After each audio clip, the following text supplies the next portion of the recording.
धरती माँ, माता और पुत्र का नाता संसार के तमाम नातों की बुनियाद है। न इस प्रेम से महान कोई प्रेम है, न इस प्रेम से महान कोई और प्रेम हो सकता है।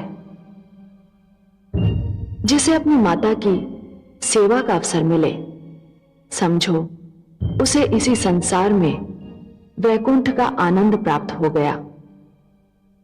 सौभाग्यशाली है वो संतान जो मां की सेवा और देखभाल को अपना धर्म समझती हो। प्रहलाद को पिता का प्यार नहीं मिला था, उसके लिए तो उसकी माता ही सब कुछ है। मां को बीमार देखकर उसे लगा कि स्वयं उसका संसार डामाडोल हो रहा है। ये बात केवल मैं जानती हूं कि मां के बिना प्रहलाद की दुनिया बदल जाएगी, क्योंकि मैं स्वयं मां हूं, धरती मां।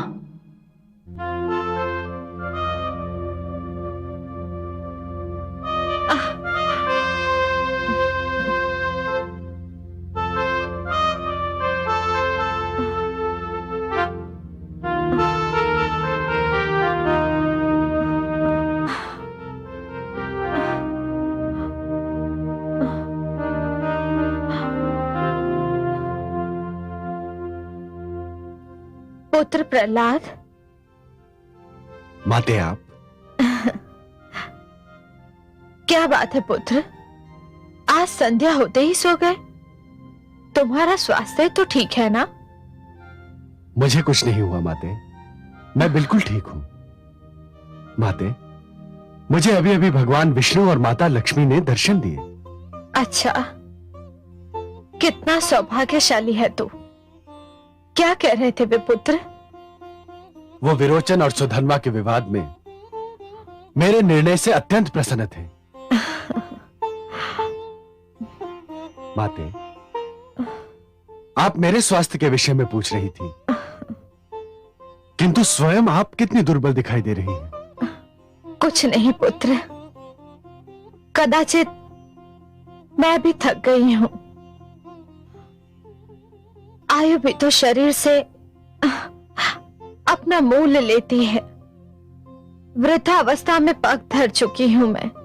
मुझे कुछ और संदेह हो रहा है माते। संदेह? कैसा संदेह पुत्र? मैं बहुत अभागा हूं माते। यह तो क्या कह रहा है पुत्र? हाँ माते, मैंने 2 बार आपके मन को ठेस पहुंचाई है। एक बार जब मेरे कारण पिताश्री का वध हुआ। मैं जानता हूं माते कि आप पिताश्री से कितना स्नेह करती थी, कितनी सेवा करती थी आप उनकी। पर जब समय आया तो मैं विवश हो गया, कुछ न कर सका। और इस बार फिर जब मैं आपके लाडले पौत्र को वो न दे सका जो वो चाहता था, आपने पहली बार मुझसे कुछ मांगा और मैं दुर्भाग्यवश आपको वो भी न दे सका। इसी कारण आप निराश और अस्वस्थ हो गई हैं माते। नहीं पुत्र, मैं तो स्वयं को अत्यंत सौभाग्यशालिनी समझती हूं कि मुझे तुझ जैसा योग्य और कर्मठ पुत्र मिला। तू अपने पिता के आगे भी अपने सिद्धांतों पर अड़िग रहा और पुत्र प्रेम में भी तूने न्याय की डोर अपने हाथों से नहीं छोड़ी। जिस कार्य के लिए तुझे भगवान विष्णु और माता लक्ष्मी बधाई दे, भला उस पर मैं प्रसन्न क्यों ना होंगी? तेरा न्याय देखकर तो मेरे भी नेत्र खुल गए पुत्र। मैं तो स्वयं तुझसे क्षमा याचना करने आई थी। ऐसा मत कहिए माते, आपने मेरे कारण जीवन में बहुत दुख झेले हैं। मैं तो कई जन्मों में भी आपका ऋण नहीं चुका सकता।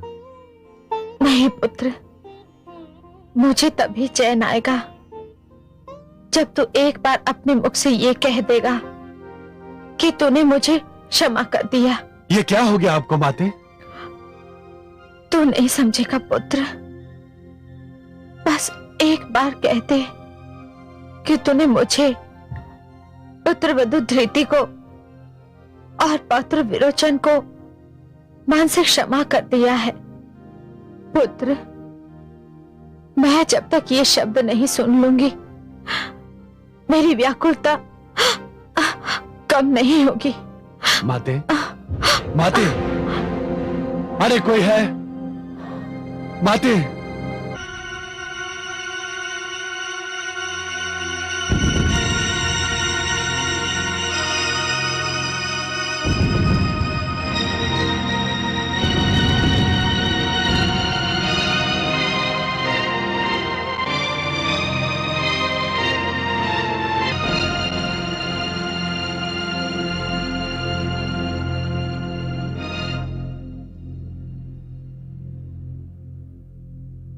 शिष्य विरोचन,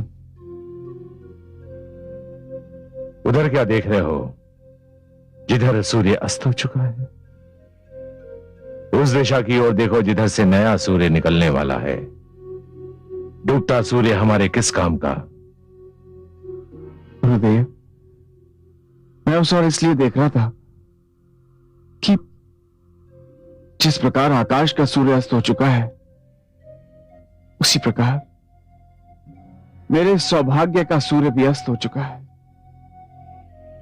यदि कन्या के न मिलने से असुरलोक के महान युवराज के सौभाग्य का सूर्य अस्त हो सकता है, तब तो ये समझ लेना चाहिए कि समस्त असुरलोक के भविष्य का सूर्यास्त हो गया।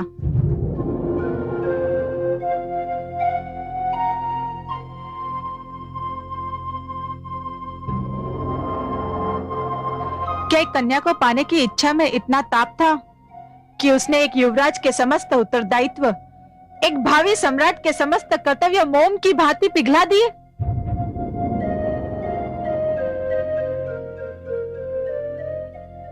मुझसे इतने ऊंचे स्वर में बात करने का साहस आज तक किसी कन्या ने नहीं किया। और मैंने जिस युवराज को आदर्श माना था, उसके साहस का स्वर इतना नीचा भी हो सकता है? कौन हो तुम? ये दानवराज तारकासुर के महामंत्री विशालाक्ष की सुपुत्री विशालाक्षी है शिष्य। परंतु ये यहां क्या कर रही है? ये युवती अपने पिताश्री की अनुमति लेकर अपने लिए वर ढूंढने निकली है। दिन भर वर की खोज में व्यस्त रहती है और रात्रि को किसी मंदिर में जाकर शरण लेती है। ना जाने इसकी ये यात्रा कब समाप्त होगी। मुझे लगता था कि मेरी यात्रा समाप्त हो चुकी है कुलगुरु, किंतु युवराज, युवराज, राजमाता का स्वास्थ्य अचानक बिगड़ गया है। महाराज ने आपको तुरंत आने का आदेश दिया है। क्या क्या हुआ दादीश्री को? पता नहीं युवराज, किंतु आपको तुरंत बुलाया है। चलो। कुलगुरु, मैं भी उस महान देवी के दर्शन करना चाहती हूँ जिसने सम्राट प्रहलाद जैसे महान व्यक्तित्व को जन्म दिया है। अवश्य पुत्री, आओ मेरे साथ। इतना कठोर दंड मत दीजिए मुझे माते। मेरे लिए तो माता भी आप हैं और पिता भी। आपके बिना रहने का न मुझे अभ्यास है और न कभी मैंने इसकी कल्पना की है। मेरा साहस टूट जाएगा माते, मैं टूट जाऊंगा माते।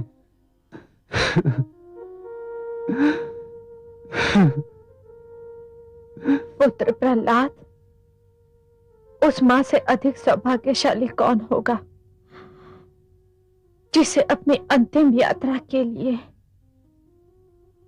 अपने पुत्र के सशक्त कंधे मिल जाए।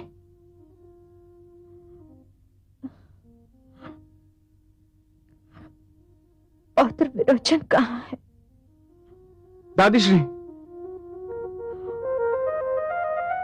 दादीश्री, ये क्या हो गया दादीश्री? पौत्र, दादीश्री, यदि आपके मन पर आघात इसलिए लगा है क्योंकि पिताश्री का निर्णय मेरे विरुद्ध गया था, तो आप उसे भूल जाइए। दादीश्री, हम सब अपने सिर पर आपकी स्नेह छाया देखना चाहते हैं। नहीं पौत्र, सारे सपने साकार हो चुके हैं। बस एक खटक मन में लेकर जा रही हूं। आदेश दीजिए माते। क्या खटक रह गई आपके मन में माते? बस एक इच्छा अधूरी रह गई। पौत्र विरोचन मेरे ही जीवन में राजा बन जाता, परंतु जीवन की हर इच्छा पूरी तो नहीं हो पाती। आपकी ये इच्छा अवश्य पूर्ण होगी माते। मैंने स्वयं संन्यास लेने का निर्णय कर लिया था। मैं आपको बताने ही वाला था कि आपका स्वास्थ्य बिगड़ गया। पिताश्री, ये इन सब बातों का समय नहीं है। नहीं पुत्र, यही समय है, यही उचित समय है। अब ये कार्य अभी होगा, इसी समय होगा। आप बहुत उचित समय पर आ गए गुरुदेव। यह कार्य अभी संपन्न होना है। दासी,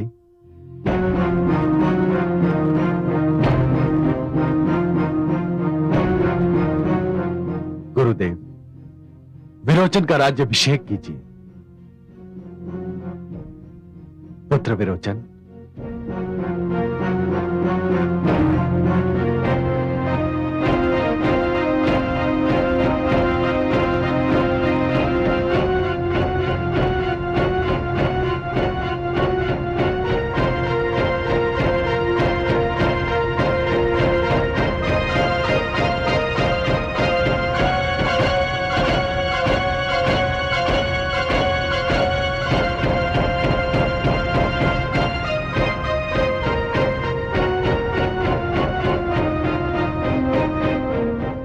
स्वस्ति न इंद्रो वृद्धसवा, स्वस्ति नो पुरुषो विश्ववेदा, स्वस्ति नो शत्रु न अरिष्ट नेमि, स्वस्ति नो बृहस्पति दीर्घातु।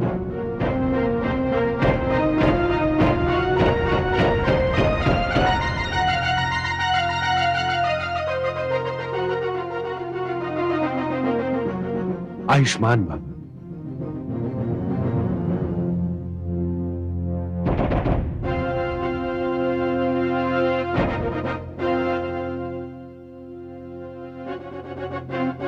प्रणाम दादीश्री। यशस्वी हो पौत्र। मुझे एक वचन दे पौत्र। आदेश दीजिए। तो आजीवन अविवाहित रहने का संकल्प नहीं करेगा?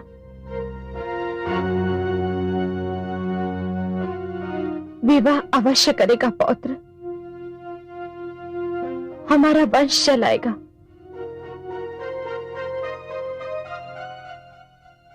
दादीश्री, मैं तो आपकी इच्छा पूरी करना चाहता हूं, परंतु कदाचित ये मेरे भाग्य में नहीं लिखा है। अपने व्यवहार के कारण मैं दीपावली के योग्य नहीं रहा, और लगता है आज भी भाग्य ने यह अवसर मुझसे छीन लिया। नहीं युवराज,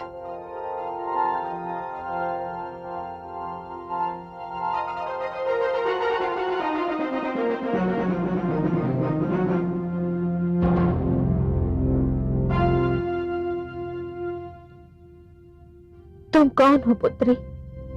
मैं दानवराज तारकासुर के महामंत्री विशालाक्ष की पुत्री विशालाक्षी हूँ। हे महादेवी, मैं अपने लिए वर ढूंढने निकली थी। मैंने युवराज विरोचन को देखा तो मुझे लगा कि मुझे और भटकना नहीं पड़ेगा। मैं आपसे निवेदन करती हूँ कि यदि आप मुझे युवराज के योग्य समझें तो मैं उनसे विवाह के लिए तैयार हूँ। परंतु मेरे पास इतना समय नहीं है पुत्री। यदि आप अनुमति दें तो मैं अभी इसी समय युवराज से गंधर्व विवाह कर सकती हूँ। चुक चुक जियो पुत्री, तुमने मेरी अंतिम यात्रा सरल कर दी। मेरी सारी इच्छाएं पूरी हो गई। हे गुरुदेव, इस मंगल कार्य को अभी कर दीजिए। अब मेरे पास अधिक समय नहीं है। पुत्र विरोचन,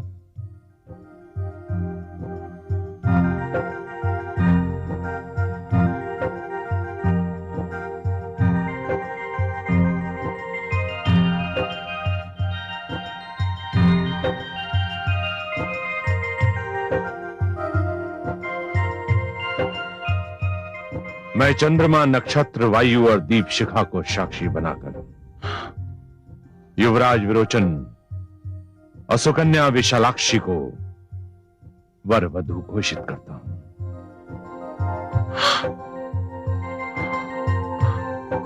पुत्र प्रहलाद, दादीश्री, माताश्री, दादीश्री, माताश्री,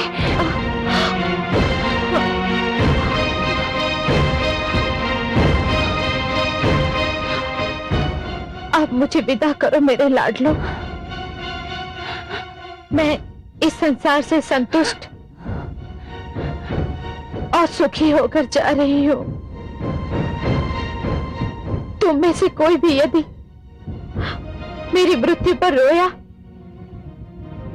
तो मेरी आत्मा को दुख देगा। ये बहुत भाग्यशाली दिन था। आज मेरे मन की सारी इच्छाएं पूरी हो गई। मैं अपने कुल को मंगलमय वातावरण में छोड़कर जा रही हूं और मुझे अपने जाने का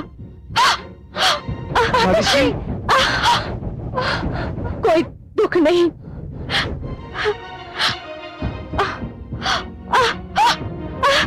माताश्री, दादीश्री, माताश्री, बातें, बातें।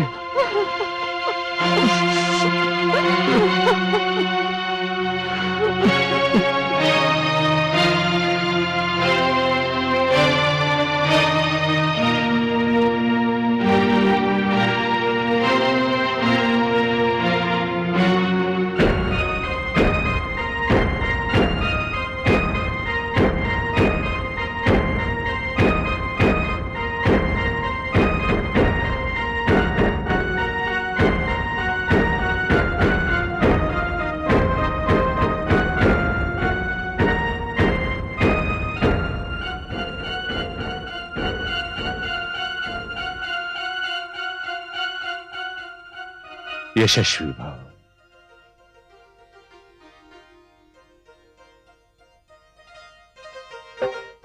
आयुष्मान भव।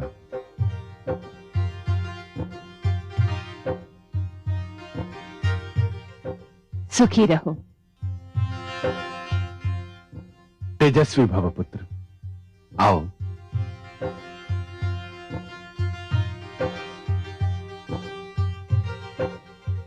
सिंहासन पर विराजो, अपना राजकाज संभालो और जनता को न्याय दो।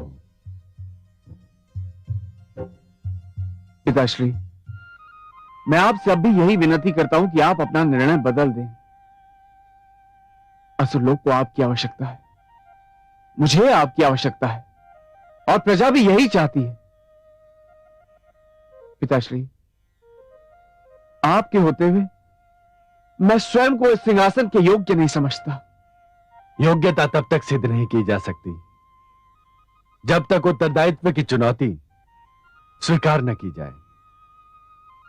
पुत्र, हर पीढ़ी का कर्तव्य है कि वे नई पीढ़ी को आगे आने और अपनी योग्यता दिखाने का अवसर दे।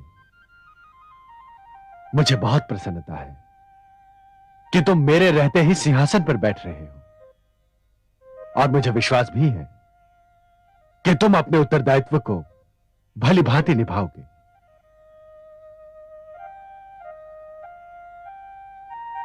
हे सामंतगणों, हे असुरलोक के वासियों, मैंने यथाशक्ति आप सबकी सेवा की है और आप सबको न्याय देने का प्रयत्न किया है।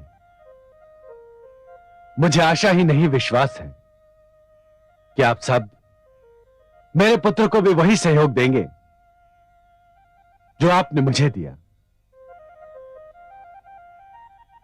अब मुझे अनुमति दीजिए और मुझे विदा कीजिए।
नारायण नारायण।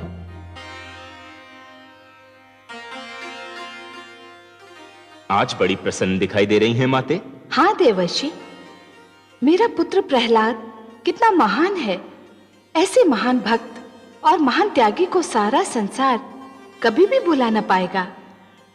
जो उसने आज किया वो सदा के लिए एक उदाहरण बनकर रह जाएगा। आपका संकेत किस महानता की ओर है माते? देवर्षि, सत्ता और सिंहासन कौन छोड़ता है? पुत्र हर पल ये आस लगाए रखता है कि उसके पिता का अंत हो जाए और सत्ता उसके हाथ आ जाए, और पिता हर पल पुत्र की ओर संदेह से देखता है कि कहीं उसका पुत्र उससे उसकी सत्ता छीन न ले। किंतु मेरे पुत्र प्रहलाद ने स्वयं अपने सिर से मुकुट उतारकर अपने पुत्र को सत्तारूढ़ किया है। मेरा पुत्र चाहता तो कई वर्ष तक राज कर सकता था। उसकी भुजाओं में बल था, उसकी विचार शक्ति तब भी प्रबल थी, और उसकी प्रजा तब भी उस पर अपने प्राण न्यौछावर करती थी। फिर भी उसे राज्य का मोह नहीं था। ये भक्ति का प्रभाव था, विवेक का प्रमाण था माते। प्रहलाद ने रहस्य जान लिया था कि हर पीढ़ी को चाहिए कि वो आने वाली पीढ़ी को प्रोत्साहन दे, उसे आगे बढ़ने और जीवन का भार स्वयं उठाने का अवसर दे। मेरे पुत्र का जीवन तो तप और त्याग का एक जीता जागता उदाहरण है। असत्य पर सत्य की विजय की कथा तो उसी से आरंभ होती है और उसी पर उसका अंत होता है। कहीं तो मैं आपसे सहमत नहीं हूं माते। क्यों देवर्षि, आप मुझसे सहमत क्यों नहीं? मैंने कोई अनुचित बात तो नहीं कही। अनुचित बात तो नहीं कही आपने माते, किंतु भावुकता से परिपूर्ण बात अवश्य कह दी। मैं समझी नहीं देवर्षि। इसे भले ही कोई विडंबना कहे, किंतु ब्रह्मांड में सत्य और असत्य, धर्म और अधर्म, इनका जन्म तो एक साथ ही हुआ है, और इनका अंत भी तभी होगा माते जब पूरे ब्रह्मांड का अंत हो जाएगा। और जब तक ब्रह्मांड का अंत नहीं होता तब तक सत्य और असत्य, धर्म और अधर्म, इनका संघर्ष तो चलता ही रहेगा माते। यदि ऐसा न हो तो महानता और हीनता की परीक्षा कैसे हो? माते, सत्य तो यह है कि यदि असत्य न हो तो सत्य की महानता का ज्ञान कैसे हो? अधर्म न हो तो धर्म की पवित्रता का पता कैसे चले? ये युद्ध तो सदा से चलता रहा है माते, और चलता ही रहेगा। तो क्या असत्य कभी सत्य से नहीं हारेगा? हारेगा माते, अवश्य हारेगा। जब भी असत्य और सत्य के बीच युद्ध होगा असत्य ही हारेगा, किंतु वह अपनी हार कभी मानेगा नहीं। अवसर पाते ही वह अपना सिर फिर उठाएगा और सत्य पर आघात करने की चेष्टा करेगा।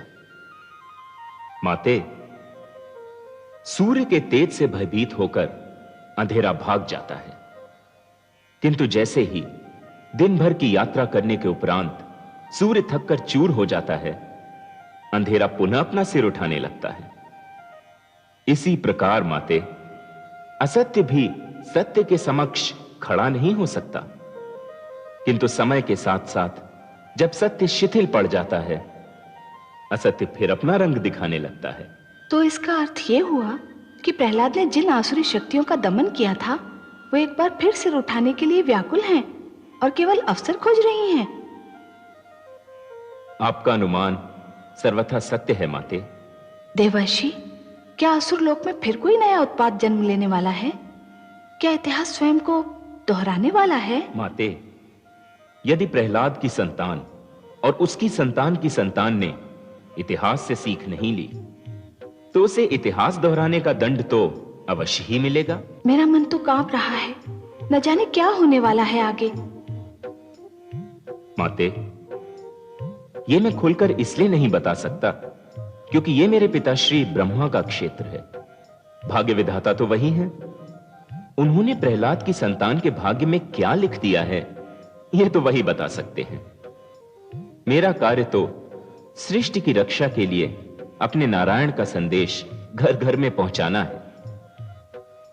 माते, ये न भूलिए कि दैत्य गुरु शुक्राचार्य अब भी उन्हीं के बीच हैं। उनके अपमान के घाव ऊपर से दब तो गए हैं, किंतु अंदर से भरे नहीं हैं।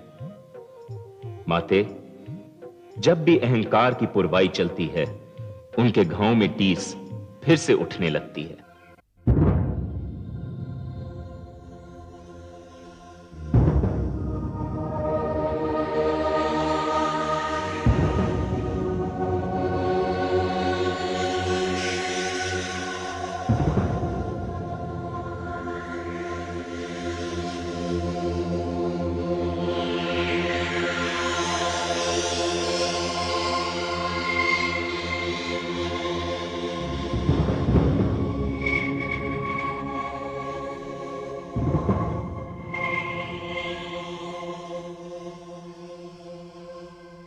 पुत्र, पिताश्री आप?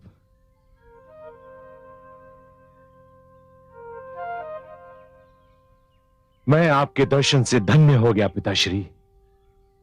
विश्वास कीजिए, कई दिनों से इच्छा हो रही थी कि मैं स्वयं चलकर आपके चरणों में शीश नवाऊं, परंतु अवसर नहीं मिला, यही ना? मैं जानता हूं पुत्र, महाराज प्रहलाद के संन्यास पर जाने के उपरांत तुम्हारे दायित्व का बोझ बढ़ चुका है। हां पिताश्री, यह सत्य है। मेरा शिष्य विरोचन मार्गदर्शन के लिए मुझ पर आश्रित रहता है और मैं भी उस पर अपने पुत्र जैसा स्नेह रखता हूं।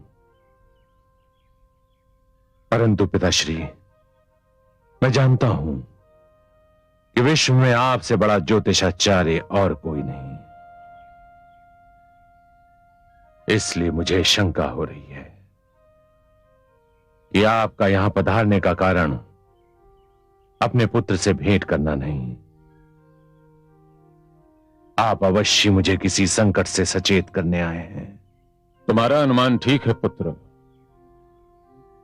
मेरा ज्ञान कह रहा है कि तुम्हारे शिष्य के सिर पर, जिसे तुम अपने पुत्र की भांति चाहते हो, एक विकट समय मंडरा रहा है। विकट समय? हां पुत्र, उसके प्राणों को संकट है। ये आप क्या कह रहे हैं पिताश्री? ये मैं नहीं कह रहा हूं पुत्र, ये तुम्हारे शिष्य विरोचन के नक्षत्र कह रहे हैं। उसका लगन कह रहा है, उसकी राशि कह रही है। उसके सारे नक्षत्र कुछ इस तरह से एकत्रित हुए हैं कि उसकी अचानक और अकाल मृत्यु की संभावना प्रबल दिखाई देने लगी है। विरोचन मुझे बहुत प्रिय है पिताश्री, बहुत प्रिय। मैं कोई भी मूल्य चुकाकर उसके प्राण बचाना चाहूंगा और आपको मेरी सहायता करनी होगी। क्या इस अचानक और अकाल मृत्यु से बचने का कोई उपाय नहीं है? यदि है तो बताइए, मैं स्वयं उसका पालन करूंगा। यदि उपाय न होता पुत्र, तो मैं केवल यह बताने इतनी दूर न चला आता कि तुम्हारा शिष्य काल के मुख में समाने वाला है। उपाय है पुत्र, उपाय है, किंतु इस उपाय का पालन तुम्हें नहीं, स्वयं सम्राट विरोचन को करना होगा। आप मुझे वो उपाय बताएं पिताश्री, मैं अपने शिष्य से उसका पालन करवाऊंगा। उसे हिम्मत में रहकर साधना करनी होगी। हिम्मत में साधना? हां पुत्र, उसे हिमालय जाकर गर्दन तक हिम में गढ़कर 10 वर्ष तक तपस्या करनी होगी, और 10 वर्ष के पश्चात जब षष्ठी के दिन उसकी तपस्या का अंत होगा, तभी उसके प्राणों का संकट भी टलेगा। कर पाएगा वो ये कठोर तप? क्यों नहीं कर पाएगा पिताश्री, मैं उसे इस तपस्या के लिए तैयार करूंगा। बहुत कठिन है यह तपस्या पुत्र, बहुत कठिन है, परंतु मेरे शिष्य के लिए बहुत सरल है, क्योंकि इस प्रकार की तपस्या का अभ्यास उसके रक्त में घुला हुआ है। उसके दादाश्री हिरण्यकश्यपु ने भी ऐसी ही कठिन तपस्या की थी। तो फिर एक बात और जान लो पुत्र, ऐसे कार्य में तनिक भी विलंब नहीं होना चाहिए। इस घड़ी और इस तपस्या के बीच कोई और कार्य, कोई और विचार इस तपस्या के प्रभाव को दुर्बल कर सकता है। मैं इसी क्षण शिष्य विरोचन के पास जाता हूं। आभार पिताश्री, मुझ पर और मेरे पुत्र समान शिष्य पर कृपा करने के लिए कोटि कोटि धन्यवाद। मैं तुम्हें और तुम्हारे शिष्य को दीर्घायु होने का आशीर्वाद देता हूं, परंतु तुम्हें उसे अभी हिमालय भेजना होगा। जो आज्ञा पिताश्री।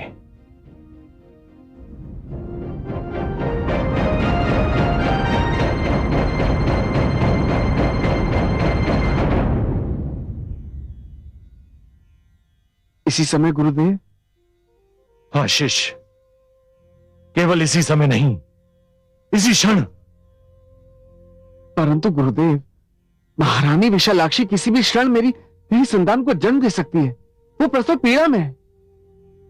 मैं आपको वचन देता हूं, अपनी संतान का मुख देखते ही मैं यहां से चला जाऊंगा। मैं तुमको परामर्श दूंगा कि संतान का मुख देखने की प्रतीक्षा मत करो। एक एक पल मूल्यवान है। संतान को संसार में आने में विलंब भी हो सकता है, और इस विलंब से कोई अंतर भी नहीं पड़ता, परंतु तुम्हारी तपस्या में विलंब घातक सिद्ध हो सकता है। ठीक है गुरुदेव, यदि आपकी यही इच्छा है तो मैं आपके आदेश के समक्ष सिर झुकाता हूं। मुझे अनुमति दीजिए गुरुदेव। बधाई हो महाराज। महाराज, बधाई हो महाराज, महारानी ने चंद्रमा समान पुत्र को जन्म दिया है। सच? शिशु इतना सुंदर है कि उसके मुख पर दृष्टि नहीं ठहरती। ये शुभ समाचार सुनाकर तुमने हमें प्रसन्न कर दिया दासी। महाराज की जय हो। देखा गुरुदेव, मेरे पुत्र ने संसार में आने में देर नहीं लगाई। वो कदाचित नहीं चाहता था कि मैं उसे देखे बिना यहां से चला जाऊं। आइए गुरुदेव, इस शुभ घड़ी में आपकी उपस्थिति मेरा बहुत बड़ा सौभाग्य है। आइए गुरुदेव।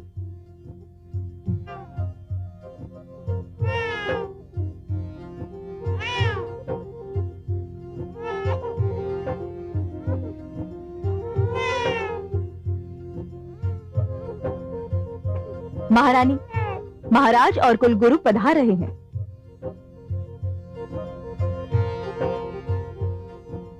लेटी रहो पुत्री, विश्राम तुम्हारे लिए नितांत आवश्यक है। कितना सुंदर है गुरुदेव।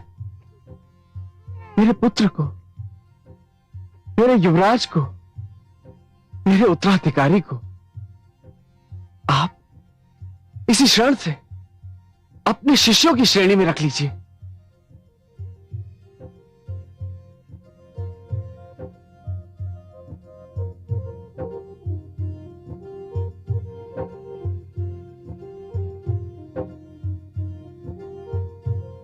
मैं इसका गुरु बनना स्वीकार करता हूं। तो फिर अपने नवजात शिष्य को कोई सुंदर सा नाम भी दे दीजिए गुरुदेव। इसका नाम तो मैंने इसके जन्म लेने से पहले ही सोच लिया था। ये नन्हा सा शिशु एक नए युग का निर्माता होगा, एक नई परंपरा का जन्मदाता, एक नए इतिहास का रचयिता होगा। मैंने इसका नाम सोचा है, इसका नाम होगा बलि। देखा जब नवजात शिशु, जाग उठी यह आस। समय चक्र दोहराएगा, फिर बीता इतिहास। चिनगारी है शेष तो भड़केगी फिर ज्वाल। कौन समझ पाया भला कभी समय की चाल, कभी समय की